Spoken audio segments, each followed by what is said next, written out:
चलो मैं आपको एक सच बताता हूँ। जब मैं ओमान में ड्राइव कर रहा था तो मेरा चालान कटा पूरे 8,000 रुपए का। इसलिए नहीं कि मैं गाड़ी बहुत तेज चला रहा था, बल्कि इसलिए कि मैं गाड़ी धीरे भी चला रहा था। लेकिन उसके बाद जब मैंने मॉरिशस में ड्राइव करना शुरू किया तो मेरा 0 रुपीस का चालान कटा। इसलिए नहीं कि मॉरिशस में रूल्स थोड़े हल्के हैं, बल्कि इसलिए कि मुझे समझ में आ गया कि जब आप इंडिया से बाहर ड्राइव करते हैं तो आपको किन किन बातों का खास ध्यान रखना होता है।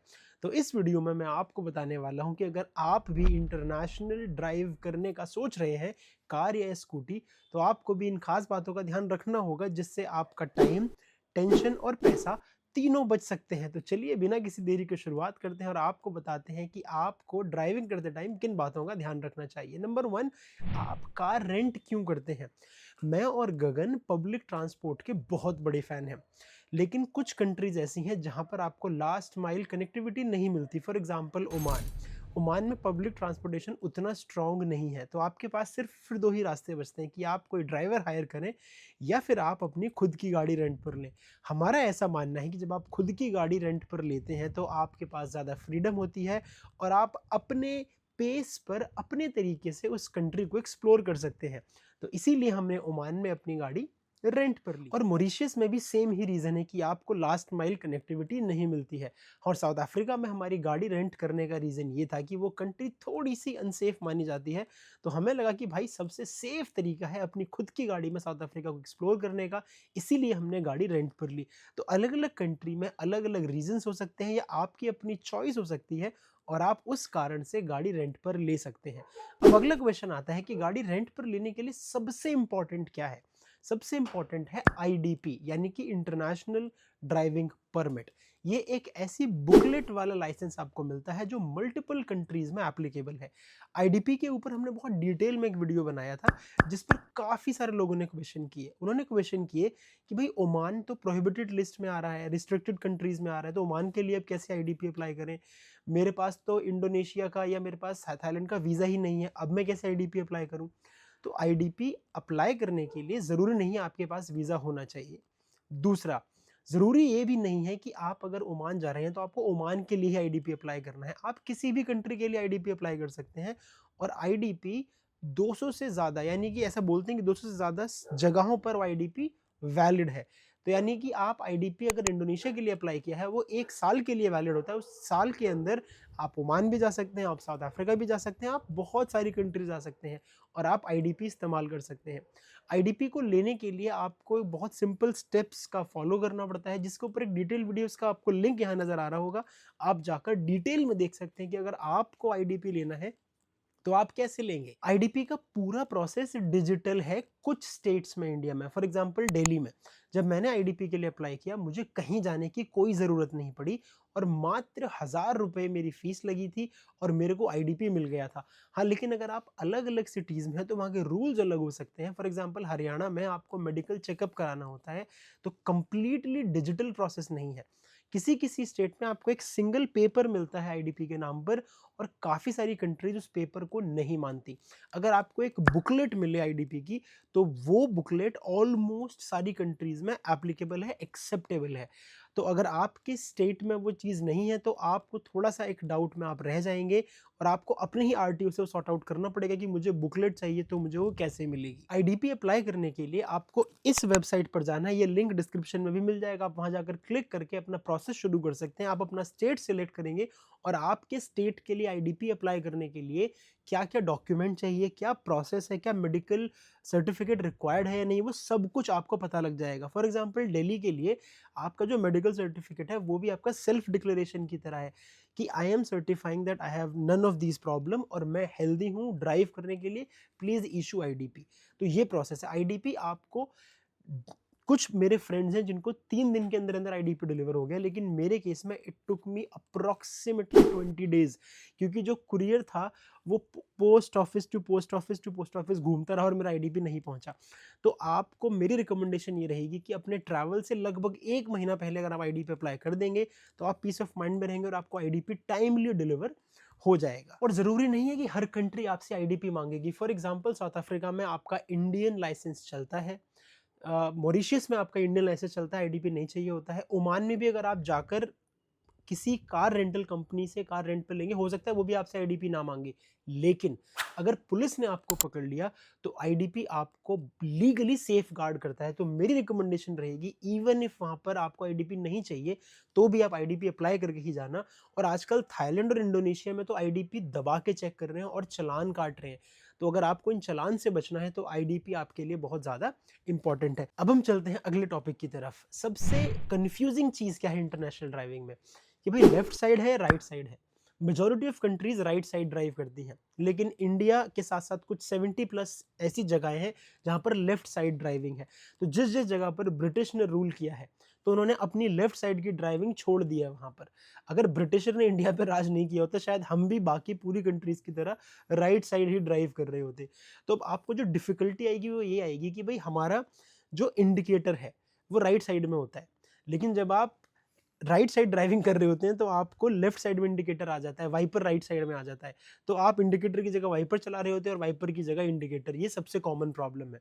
हाँ, एक जो अच्छी बात यह है कि आपका क्लच, ब्रेक और एक्सेलरेटर उसकी सीक्वेंस नहीं बदलती, तो आपको पैरों की तरफ से कंफ्यूज होने की जरूरत नहीं है।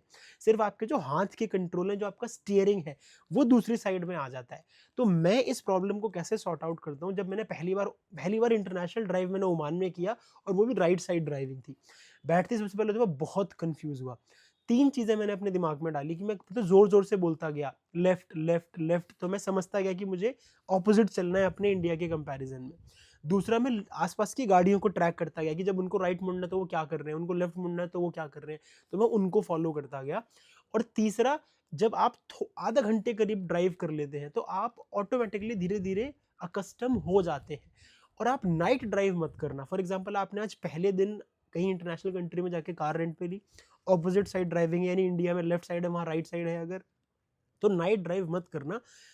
Just for safety purpose. जब आप एक दिन पूरा चला लेंगे फिर आप ऑलमोस्ट एक्सपर्ट हो जाएंगे और आप लेफ्ट राइट में कंफ्यूज नहीं होंगे, आप आसानी से चला पाएंगे। अब मैं आपके साथ बात करता हूँ स्पीड लिमिट फाइन्स की और अपने कुछ रियल एक्सपीरियंसेस बताता हूँ। जब हमने ओमान में गाड़ी रेंट करी तो पहली दूसरी रात जब हम ड्राइव कर रहे थे तो मैंने, रात हो गई, हेडलाइट ऑन की तो मुझे नहीं पता था कि उसमें फॉग लैंप भी ऑन थे। तो मेरा चालान इस बात का कटा कि सिटी के अंदर आप फॉग लैंप ऑन करके क्यों चल रहे हो। तो इन बातों का भी चालान कटता है। फिर मैंने क्या किया, रात में बैठ के उनके सारे रूल्स रेगुलेशंस पढ़े। तो हर कंट्री के अपने ट्रैफिक रूल्स होते हैं। अगर आप गूगल जाकर सर्च करेंगे ओमान कार ड्राइविंग रूल्स तो आपको सारे रूल मोटे मोटे नजर आ जाएंगे।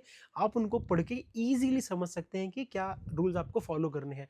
कुछ एक बेसिक रूल क्या है कि जहां जहां आपको डॉटेड लाइन दिखेगा रोड के ऊपर, जो लेन बनी होती हैं, अगर वो लेन डॉटेड है तो आप उस जगह से ओवरटेक कर सकते हैं, लेकिन अगर वो लेन सॉलिड है तो आप लेन चेंज नहीं कर सकते। इस बात का खासा ध्यान रखना। जगह जगह स्पीड पोस्ट लगे होते हैं कि अब स्पीड 60 किलोमीटर पर आवर हो गई, अब 80 किलोमीटर पर आवर हो गई है। तो प्लीज फॉलो दो साइंस, क्योंकि इंडिया में अगर आप चाहें तो उनको रिलैक्सिंग ले सकते हैं, पर फॉरेन में ऐसा नहीं है। 60 मतलब 60। तो उस चीज का आपको बहुत ज्यादा ध्यान रखना होगा।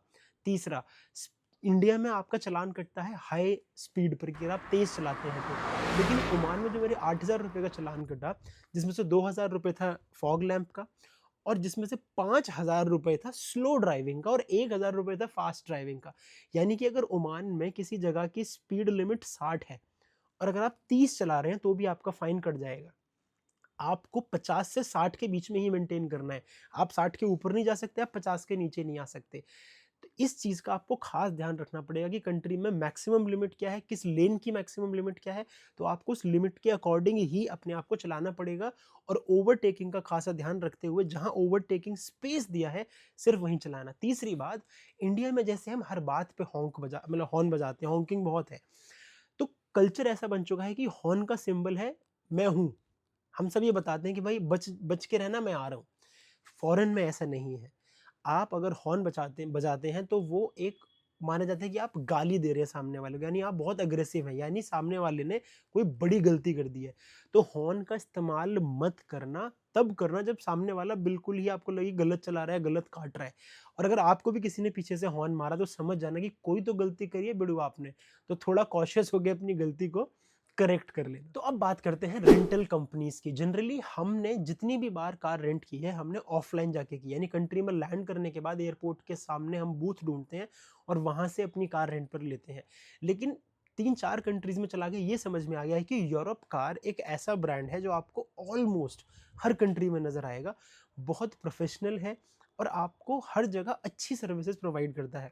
तो हमने साउथ अफ्रीका में भी यूरोप कार से गाड़ी ली थी, हमने ओमान में भी यूरोप कार से गाड़ी ली थी, हमने मॉरिशस में किसी और से ली थी, हमने थाईलैंड में जब स्कूटी ली थी वो भी यूरोप कार नहीं, तो वो भी किसी लोकल से ली थी। हाँ, तो यूरोप कार एक ऐसा वेंडर है जो आपको जनरली हर जगह मिलता है, तो आप ऑनलाइन भी बुक कर सकते हैं। कई बार ऐसा होता है कि यूरोप कार आपको अनलिमिटेड किलोमीटर प्रोवाइड कर देता है। Let me explain it.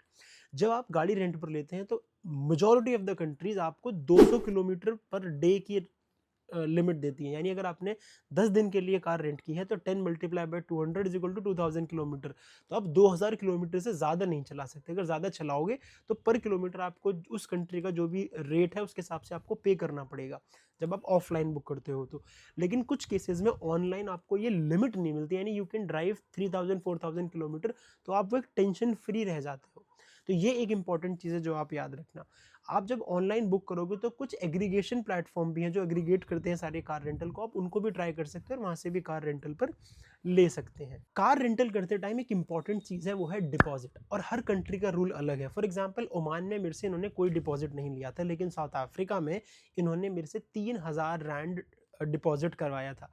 तो डिपॉजिट का मतलब क्या है कि अगर आपकी एक्चुअल कॉस्ट जो बनती है वो बनती है 5000 रुपीज़ फॉर एग्जाम्पल, तो वो आपसे 8000 रुपये ले लिए उन्होंने कि जब 3000 रुपये हम आपको तब वापस देंगे जब आप हमारी गाड़ी रिटर्न हमें करेंगे। कुछ कंट्रीज ये नहीं करती, वो आप सिर्फ आपकी कार्ड डिटेल सेव करके रखती हैं। अगर आपका कोई चालान कटा है या आपने कोई डैमेज किया है तो बाद में वो आपके कार्ड से काट लेती हैं। तो हर कंट्री का अलग अलग रूल है, इस हिसाब से आपको ये ध्यान रखना पड़ेगा। अब एक चीज़ आपको क्या याद रखनी चाहिए कि आप ट्रैवल कार्ड या क्रेडिट कार्ड के थ्रू पेमेंट कर सकते हैं, तो उसी में से आपका वो डिपॉजिट भी चला जाएगा और आपका एक्चुअल पेमेंट भी कट जाएगा। और ध्यान ये रखना कि जिसके नाम से आप कार रेंट पर ले रहे हैं कार्ड भी उसी का होना चाहिए। कुछ कंट्रीज में अगर आप किसी और का कार्ड देंगे तो वो एक्सेप्ट नहीं करेंगे, तो इस बात का आप खासा ध्यान रखना। एक और इंपॉर्टेंट चीज़, जब आप कार रेंट पर लो तो आपको इस बात का ध्यान रखना है कि आप पूरी गाड़ी की बहुत क्लोज वीडियो बनाएं, फोटोग्राफ्स लें, उसके डैशबोर्ड की वीडियो रिकॉर्डिंग करें, कितना फ्यूल लेवल है, कितने किलोमीटर्स हैं, सारे इंडिकेटर्स किस स्टेट में है, कहीं स्क्रैच तो नहीं, टायर की कंडीशन क्या है, जो विंड स्क्रीन है उस पर कोई चिप तो नहीं हो रखा, कोई उस पर छेद तो नहीं हो रखा, कोई क्रैक तो नहीं आ रखा। तो वो सारी चीज़ें नोट करना, क्योंकि क्या होता है जब आप रिटर्न करेंगे कार तो वो इन छोटी छोटी चीज़ों को डिडक्ट कर सकते हैं, लेकिन अगर आपके पास प्रूफ होगा तो you can defend your case. अब मैं अपना एक्सपीरियंस बताता हूँ। जब हम साउथ अफ्रीका में हमने गाड़ी रेंट पर ली तो उसने हमसे 5800 रैंड चार्ज किया, और जब मेरे को एक्चुअल बिलिंग हो के आई तो उन्होंने मेरे सिक्योरिटी डिपॉजिट जो 3000 रैंड था उसमें से 1700 रैंड और काट लिए। मैंने पूछा कि भाई ये किस बात के काटे, तो उन्होंने बोला कि आपने कार केप टाउन में ड्रॉप की थी जबकि पिकअप आपने पोर्ट एलिजाबेथ से की थी। जब हम गाड़ी ले रहे थे तो जिस बंदे ने हमें गाड़ी रेंट पर दी थी उसने बोला था कि आप जहां मर्जी ड्रॉप करना, आपके 5800 रैंड में ही ड्रॉप चार्ज इंक्लूडेड है। तो मैंने स्मार्ट चीज़ क्या करी, हमने क्या किया, हमने उसका एक फ़ोटो ले लिया और उस बंदे से रिटर्न में लिया कि भाई इसमें क्या क्या इंक्लूडेड है। तो फिर जब मैंने वो सारी चीज़ें वापस उनके साथ शेयर किया, I fought really hard with them, तो उन्होंने मेरे 1700 रैंड फिर वापस कर दिए। तो अपने केस में भी हर एक चीज़ को राइटिंग में लेने की कोशिश करना, तो वो आपको काफ़ी सेफ गार्ड करेगा। अब सेफ गार्ड से मुझे याद आता है इंश्योरेंस। अगर आप जा रहे हैं मॉरिशस जैसी कंट्री में जहाँ लेफ्ट साइड ड्राइव है, इंडिया की तरह ड्राइव है, साउथ अफ्रीका में इंडिया की तरह ड्राइव है, साउथ अफ्रीका डिफरेंट है, जैसे यूके में इंडिया की तरह ड्राइव है, तो आप कॉन्फिडेंट हैं, ऑलरेडी आप चला सकते हैं, तो आपका बेसिक इंश्योरेंस भी काम करेगा। लेकिन अगर आप जा रहे हैं ओमान जैसी कंट्री में जहाँ पर ड्राइविंग साइड ही बदल जाती है, तो मेरी रिकमेंडेशन है फुल इंश्योरेंस लेना, ताकि आप टेंशन फ्री रहें कि अगर गाड़ी टूट फूट भी जाती है तो इंश्योरेंस कंपनी रिकवर कर लेगी, आपको टेंशन लेने की ज़रूरत नहीं है। इंश्योरेंस अमाउंट बहुत ज़्यादा नहीं होता है, पर हाँ, जब आप रेंटल लो तो बहुत कैटेगोरिकली इससे पूछना कि इंश्योरेंस अमाउंट कितना है और इसमें क्या क्या कवर्ड है। क्या क्या कवर्ड से मैं बात पे आता हूँ साउथ अफ्रीका, क्योंकि साउथ अफ्रीका में car jacking is very common. Car jacking का मतलब क्या हुआ कि किसी ने आपकी गाड़ी को रोका और उसको बोला कि बेटा गाड़ी हमें दो, ठीक है, तो ये कॉमन है, ऐसा बोलते हैं। हमारा एक्सपीरियंस तो काफ़ी पॉजिटिव था, पर अनफॉर्चुन कंडीशन ऐसी हो सकती है। तो मेरी रिकमेंडेशन ये रहेगी कि आप theft, car jacking, high jacking, ये सारी चीज़ें कवर ज़रूर लें, क्योंकि अगर एक बार भी ऐसी कोई सिचुएशन आती है तो it is going to be a really big amount. तो आपको उन चीज़ों से सेफ गार्ड करके रखेगा। तो मॉरिशस में हमने लिया था बहुत लो इंश्योरेंस, साउथ अफ्रीका हमने लिया था फुल इंश्योरेंस, ओमान में हमने लिया था मॉडरेट इंश्योरेंस क्योंकि नई ड्राइविंग साइट थी। तो इस तरीके से हमने स्मार्टली रिस्क भी अपना कंट्रोल किया और पैसा भी बहुत ज़्यादा नहीं लगाया। तो ये थी मेरी कुछ इंपॉर्टेंट पॉइंट्स और इंपॉर्टेंट एक्सपीरियंसेस जो मेरे साथ घटे। और हाँ, इन एक्सपीरियंसेस से मुझे याद आया, हमारे एक इंस्टाग्राम पे फैमिली मेंबर है, उन्होंने हमें बताया था कि ओमान में उनका 80,000 रुपये का चालान कटा था, क्योंकि ओमान में सिर्फ कैमराज नहीं लगे होते, ओमान आपको मॉनिटर करता है सैटेलाइट के थ्रू। तो जिस कंट्री में आप जा रहे हैं उसके ट्रैफिक रूल्स पढ़ के ज़रूर जाना, आईडीपी लेकर ज़रूर जाना, इंश्योरेंस का ध्यान खासा रखना, ऑनलाइन चेक करके ज़रूर जाना कितनी कॉस्ट पड़ रही है। और इन सारी चीज़ों को ध्यान रखते हुए आप अपना टेंशन, पैसा और टाइम तीनों बचा सकते हैं। Now on that note, this is veggie wonder signing off. अगर ये वीडियो आपको मज़ेदार, इन्फॉर्मेटिव लगा हो तो एक लाइक करना और एक कमेंट करके ज़रूर जाना। तो अब आपसे अलविदा लेते हैं, and my last message to all the veggies, keep wandering.